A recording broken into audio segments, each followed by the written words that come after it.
Hi! இன்னைக்கு ரொம்பவே சூப்பரான பழைய கஞ்சி எப்படி பெனஞ்சு சாப்பிட்றது அப்படிங்கிறத பார்க்கலாம். இது நேற்று மிச்சமான சாப்பாடு தண்ணி ஊற்றி வச்சுருக்கேன். அதுதான் எடுத்து வச்சுருக்கேன். இது கூடவே இப்போ இதுக்கு தேவையான உப்பு சேர்த்திக்கிறேன். இது கூடவே கொஞ்சமாக சீரகம் சேர்த்திக்கலாம். இது கூடவே சின்ன வெங்காயம் கட் பண்ணி சேர்த்துக்கலாம். சின்ன வெங்காயம் சேர்த்தா ரொம்பவே சூப்பராக இருக்கும். இது கூடவே ஒரு பச்சை மிளகா கட் பண்ணி சேர்த்துக்கிறேன். இது கூடவே தயிர் நம்ம சேர்த்திக்கலாம்.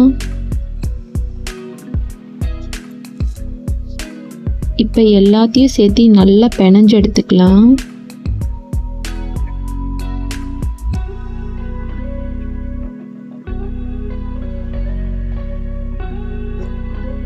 நல்லா முறுக்கி பெனஞ்சு எடுத்துக்கணும்.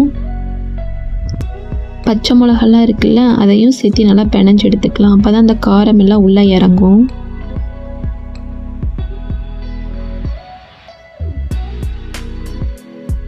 இப்போ சூப்பராக ரெடி ஆயிடுச்சு பாருங்கள்.